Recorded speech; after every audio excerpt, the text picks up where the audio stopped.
ఉదయకాల ప్రార్థన. పరిశుద్ధుడా, సర్వోన్నతుడా, సకల సృష్టి కారణభూతుడా, మీకు స్తోత్రాలు, మీకు వందనాలు చెల్లిస్తూ ఉన్నాం తండ్రి.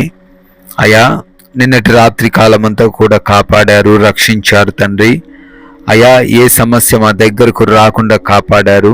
మా గృహాల చుట్టూ మీ యొక్క అగ్ని కంచె వేసి భద్రపరిచారు. స్తోత్రాలు నాయన, స్తుతులు చెల్లిస్తున్నాము తండ్రి. అవును తండ్రి, ఈ యొక్క నూతనమైనటువంటి రోజులోకి, అయా మరొక ప్రశస్తమైన దినములోకి మమ్మల్ని మీరు సజీవులుగా ప్రవేశపెట్టారు తండ్రి. మా బలం వలనో, మా జ్ఞానం వలనో, మా కలిగినటువంటి ఆస్తి సంపదల వలనో మేము సజీవంగా లేము అని గుర్తుంచుకొని, అయా మీకు లోబడి జీవించే కృప చూపించండి. మీ మార్గం ఏమిటో తెలుసుకొని ఆ మార్గంలోనే నడవడానికి సహాయము దయచేయండి ప్రభువా.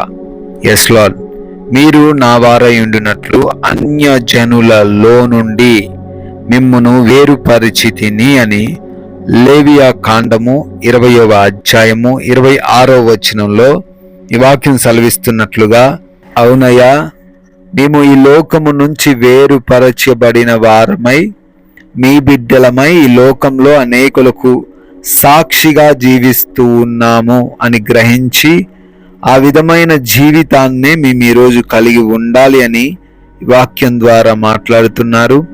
అయా, మేము బయటికి వెళుతూ ఉన్నప్పుడు, స్నేహితులతో మాట్లాడుతూ ఉన్నప్పుడు, బంధువుల మధ్య ఉంటూ ఉన్నప్పుడు, మరి ఎక్కడ ఉన్నప్పటికీ మేము ఈ లోకానికి వేరు అని గ్రహించి మాలో మిమ్మల్ని కనపరుస్తూ మీ నామాన్ని మహిమపరుస్తూ జీవించే కృప చూపించండి. అయా, మేము పరిశుద్ధులముగా ఉండుటకు మాకు సహాయము మీరే దయచేయండి తండ్రి. చేస్తున్నటువంటి ఉద్యోగ వ్యాపార పరిచర్యలను బట్టి ప్రార్థిస్తున్నాము. ప్రతి ఒక్క పనిలోనూ బిడ్డలు అనుకుంటున్న విధంగా దీవించబడే కృప చూపించండి నాయన. జ్ఞానమును, వివేచనను, తెలివితేటలను బిడ్డలకు మీరే దయచేయండి. అయా, అసమాధానకరమైన పరిస్థితులు ఏవి కూడా రాకుండా సహాయము దయచేయండి తండ్రి. మంచి నిర్ణయాలు తీసుకుంటూ ఎదగగలిగే కృప దయచేయమని బ్రతిమాలుకుంటున్నాము తండ్రి. అదేవిధంగా ప్రయాణాలను దీవించండి నాయన. మా ప్రయాణమంతను కూడా క్షేమకరముగా కొనసాగించబడే కృప చూపించండి. అపాయము, ప్రమాదము అన్నిటి నుంచి కూడా మమ్మల్ని తప్పించి సురక్షితంగా మరలా మా ప్రాంతములకు మమ్మల్ని చేర్చమని అడుగుతూ ఉన్నాం ప్రభువా. అదేవిధంగా ఈ రోజున ఆకలి, అనారోగ్య సమస్యలు, ఆర్థిక ఇబ్బందులు, ఆత్మీయ జీవితంలో పోరాటాలు ఇవన్నీ కలిగి ఉంటున్న వారి కోసం ప్రార్థిస్తున్నాము. అయా, అన్నీ కూడా ఏవి లేకుండా ప్రశాంతముగా, నెమ్మదిగా, సమృద్ధిగా, మంచి ఆరోగ్యముతో వారి రోజున ఉండుటకు కృప చూపించండి తండ్రి. ఆపరేషన్స్కి, డెలివరీస్కి వెళ్తూ ఉన్నారు, మీరు తోడై ఉండండి ప్రభువా. సమస్యలు ఏవి లేకుండా కృప చూపించండి. రిపోర్ట్స్ అన్నిటినీ మీకు అప్పగిస్తున్నాము.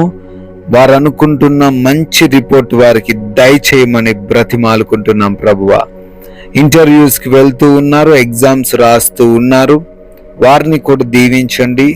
అయా, తగిన జ్ఞానముతో బిడ్డలను నింపి చదివినవన్నీ కూడా ఎటువంటి కలవరం లేకుండా జవాబు చేయగలిగినటువంటి సత్తువను బిడ్డలకు అనుగ్రహించండి ప్రభువా. అయా, సమాధానకరమైన, ప్రశాంతకరమైన, నెమ్మదికరమైన జీవితాలు మా అందరికీ మీరే దయచేయమని, ఎటువంటి సమస్యలు, గొడవలు ఎవరితో మేము కలిగి లేకుండా క్షమించే హృదయము, సహించే హృదయముతో మేము ఉండుటకు మాకును తండ్రి వాక్య జ్ఞానము దయచేయండి ప్రభువా. లోకమాయలో పడిపోకుండా, అపవాది ఉచ్చుల్లో పడిపోకుండా, అయా మేమందరము కూడా మీ వైపు చూస్తూ అయా పాపంలో పాలి భాగస్థులు అవ్వకుండా జీవించుటకు కూడా మీరే మాకు సహాయము దయచేయండి తండ్రి. నాయనా, గృహములలో ఒంటరిగా ఉంటూ ఉన్నారు, ఏ సమస్య వారికి దగ్గరికి రాకుండా ఈ రోజంతా వారిని భద్రపరచండి తండ్రి. అయా, మా మాటలు, మా క్రియలు, మా ప్రవర్తన, మేము చేస్తున్న పనులన్నిటిని మీకు అప్పగిస్తున్నాం ప్రభువా. అవన్నీ కూడా మీ నామానికి మహిమ తెచ్చే విధముగానే ఉండుటకు సహాయము దయచేయండి తండ్రి. అయా, మీ కృపను బట్టి మరొక నూతనమైనటువంటి సంవత్సరంలోకి సజీవులుగా ప్రవేశించారు. వారందరినీ కూడా దీవించండి. వారి బిడ్డలను, వారి కుటుంబమును, వారి కలిగిన సమస్తాన్ని కూడా ఆశీర్వదించమని, అదే రీతిన తండ్రి మాకు తెలిసినటువంటి కొన్ని మాటలైనను అనేకులకు పంచుకొని రాజ్య వ్యాప్తిలో పాలిభాగస్తులయ్యే ధన్యత దయచేయమని యేసుక్రీస్తు వారి ఉన్నతమైన నామంలో ఈ ప్రార్థన అడిగి వేడుకొని పొందుకొని ఉన్నాము తండ్రి. Amen, amen.